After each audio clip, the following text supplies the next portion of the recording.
Hi, I'm Michelle Barnes from Indianola K-8, and I'm going to share a few strategies for parents to use at home when their child is reading independently. You'll notice that your teachers oftentimes will send home books with your child that are at their instructional level.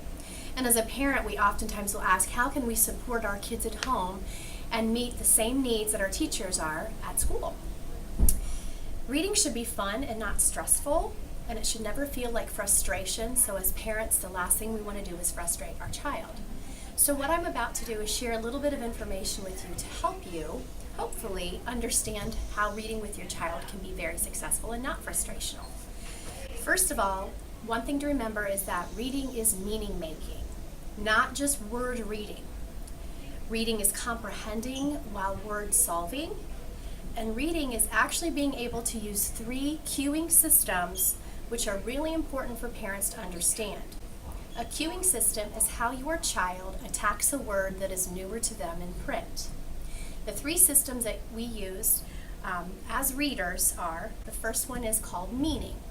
And when your child is attacking a word or decoding a word in a book at their level, they will typically look for meaning based on what's happening in the story.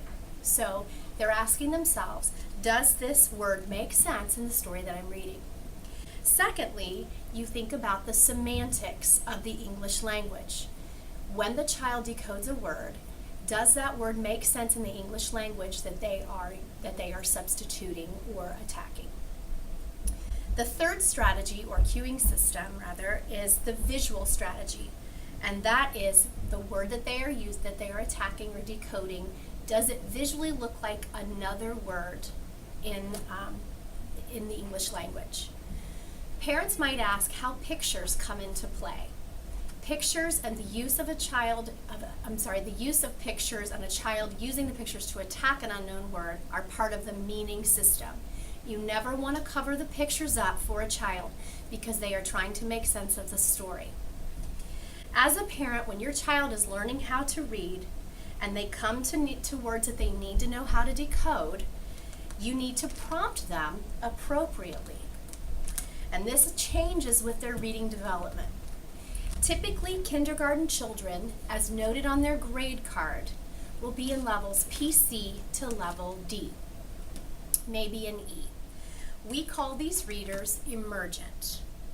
Some great prompts for you to use with your child at home when they are reading these instructional books are, number 1, be sure to teach each word as you read.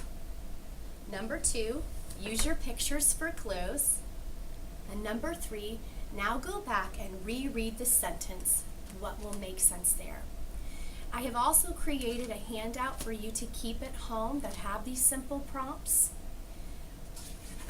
And number 4, look at the first letter of the word that you don't know and think about what makes sense there that starts with that sound.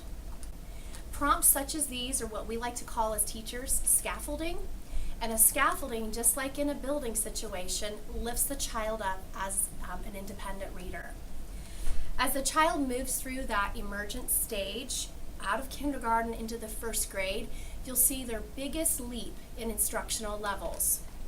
At this point, their levels range from maybe a C, D, E, all the way up to J, K, and even an L. Again, these are noted on your child's progress report.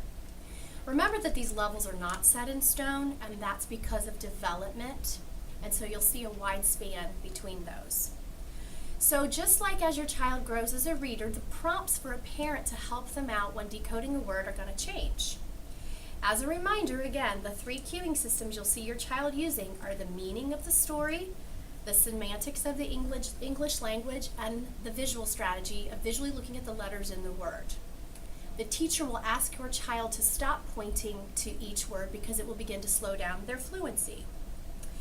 This is a point where you also start looking for independence in your reader at home. You want them to be monitors of their own books, not to have the parent point out every time a word is not correct.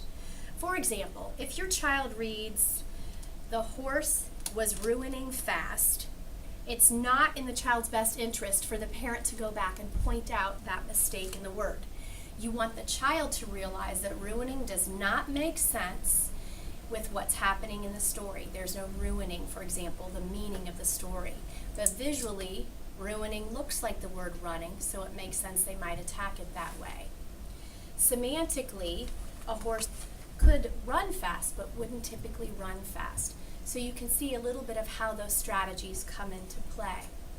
The best prompt for any parent to ever say to a child, and this is an easy one to remember, is simply try that again. It works at any level, whether you're an early reader, emergent, or a transitional reader. So try that again. As the child moves from early to emergent and becomes more independent, the prompts to solve unknown words, like I said, will change. The most important thing to remember always is that your child needs to be thinking about what makes sense. And as a parent, it's simply easy to say to them, does that make sense?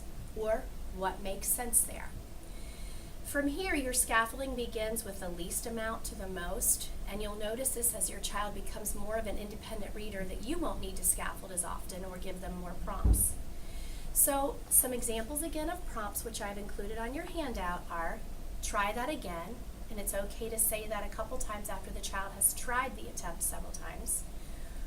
What word is tricking you? What can you try?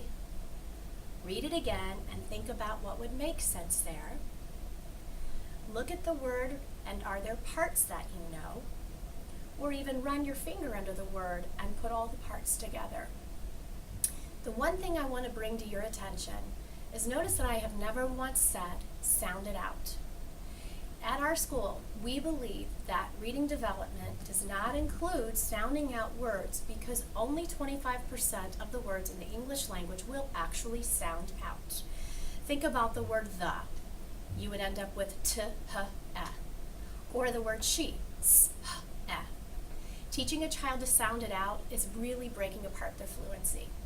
So this is one of the strategies that teachers will put last. The reason that adults can sound out words is not really by sounding out individual sounds, which is what your child is going to do. It's actually looking for parts of the word that you know phonetically. And you and I know all the phonetic rules at this point, but your young readers do not. From the stage going through emergent to early, your child will become less and less in need of those scaffolds and those prompts. So helping them through, simply try that again, will be your best bet. Encourage your child to work through a word, noticing, covering parts, uncovering parts, words that he or she knows. They will no longer need to go back and reread an entire sentence as they move from their early stage into transitional. They can comprehend their reading by reading phrases over and over again, and you'll notice this as they grow more and more self-sufficient. At this point, like I said, you'll be finding your needs, yourself helping less and less, but as always, make sure that your child is understanding what they read. As your child moves into the transitional stage and begins reading more and more complex texts, you'll see more words on a page, less pictures. Then to be able to measure for comprehension, a good tool is to have the child turn their hand sideways, cover up only that much on the book, read it, and then tell you what it's all about. If that's not applicable and they're reading a beginning chapter book and there's simply enough on each page to be able to chat about, that's a good comprehensive tool. 2 last points. It's okay after your child has given a solid attempt on an attack of a word at any level to just tell them. Don't make them guess or try to give them clues like if the word is blue and you say something like the sky is this color. Simply tell them the word so that they can move through and continue their comprehension. Secondly, as a parent, don't get caught up in the levels of a book. That is really for your teacher to worry about and for you at parent-teacher conferences to know if your child is simply on target. The levels are just what a teacher uses for assessments or educators use. Publishers will put levels on books too. So unless that you are familiar with how a publisher created a level, know that most of them are based on word count. They have nothing to do with word complexity, which is what people who level books for educational purposes know how to do. So As I said before, there will be a little bit of a handout accompanying this for simple things to share with your children or do with your children to make their reading time much more successful.